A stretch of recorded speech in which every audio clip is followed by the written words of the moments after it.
आइए जरा सीधे यहाँ पर बहुत तेजी के साथ अब राहुल आगे बढ़ेंगे। यहाँ पर देखें हमारे जितने भी दर्शक हैं जो हमारे पास इंफॉर्मेशन है प्ले करें। यहाँ पर सिंध का जो तर्क है, सिंध क्यों चाहता है आजादी? सिंध का तर्क है भारत जैसे हम हैं। सिंध सिंधु घाटी सभ्यता और वैदिक धर्म का घर। ये यहां पर देखें। नेक्स्ट, ब्रिटिश साम्राज्य ने अवैध तरीके से कब्जा कर लिया। 1947 में गलत तरीके से पाकिस्तान के इस्लामी हाथों में पहुंचा दिया। बर्बर हमलों के दौर में भी सिंध की पहचान बनी रही है। भारत की तरह ही सिंध दर्शन और गणित में अव्वल है। नेविगेशन, खगोल विज्ञान के क्षेत्र में भी अग्रणी रहे सिंध के। ये सारी पहचान भारत से मेल खाती है। मैं चाहूंगा इस ग्राफिक्स के साथ और शॉट्स के साथ सीधे मैं चलूंगा हमारे खास मेहमानों के पास। मेरे साथ जनरल चतुर्वेदी हैं, आपका स्वागत है सर।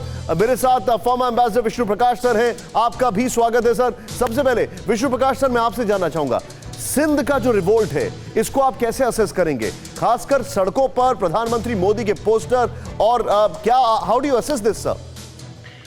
निशांत जी, जो हकीकत है वो उसका जो मूल है, रूट है, वो थोड़ा सा फर्क है। रूट ये है कि पाकिस्तान का नाम गलत रखा गया है। पाकिस्तान का नाम पंजाबिस्तान होना चाहिए था। पाकिस्तान में पंजाबियों का बोलबाला है, पंजाब का बोलबाला है। बाकी सब प्रांत एक कॉलोनीज की तरह बने हुए हैं, उनका शोषण होता है। सिंध में होता है, बलूचिस्तान में होता है, हर जगह होता है। तो और उनको सेकंड क्लास सिटीजन्स बना दिया गया है।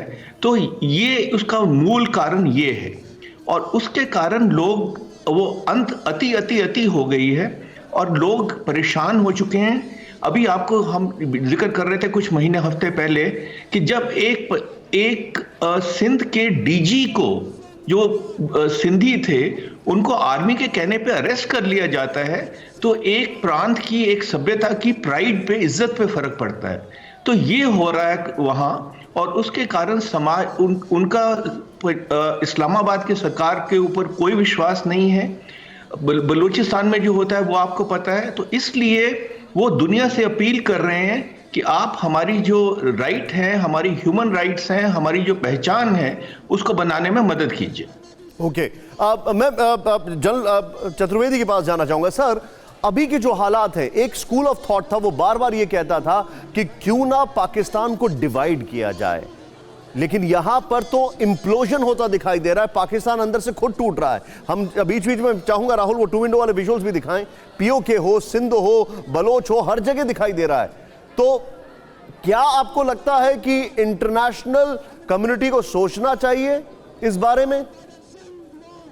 जी बिल्कुल, आप ठीक कह रहे हैं। देखिए, कल्चर जो होता है वो बाइंडर होता है, नॉट कि रिलीजन। आपने 1971 में जो बांग्लादेश बना था वो भी इसी बिना पे बना था कि जो रिलीजन के नाम पे उन्होंने एक पाकिस्तान बनाया था, जहाँ की इस पाकिस्तान को एक कॉलोनी की तरह से कन्वर्ट हो गया था। तो वो कल्चर उनका अपना जो है जो डिस्ट्रॉय हो रहा था, इसलिए वो बना था। वही चीज़ सिंध में हो रही है। सिंध में ये मूवमेंट बहुत पुराना है। एक जीएम सईद साहब थे उनके, जिन्होंने जीएसएन मुत्तहिदा महाज बनाया था, जिसका कि आज ये आपके सामने आ रहा है। 1917 से ये चल रहा है, उसके पहले भी हुआ है। तो वो अच्छा, उसमें क्या इकोनॉमिक रीजंस भी हैं।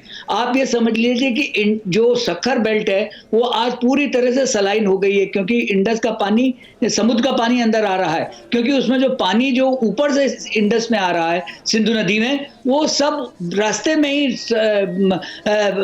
पंजाब में खींच लिया जाता है।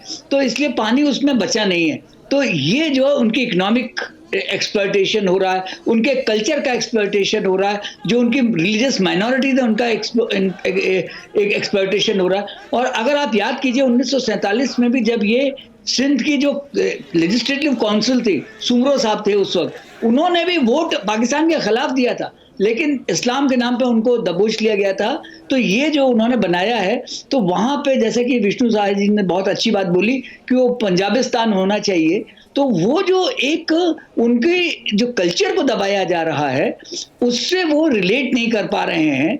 इसलिए वो ज्यादा रिलेट करते हैं इंडिया के साथ, जहां की सिंधी आज मेन स्ट्रीम में हो गए हैं। हमारे भूतपूर्व उप प्रधानमंत्री भी सिंधी थे। तो ये चीजें जो है, ये एक बहुत बड़ी चीज जो उनको पता चल रही है, और ये हमेशा से वो ये कोशिश करते रहे हैं।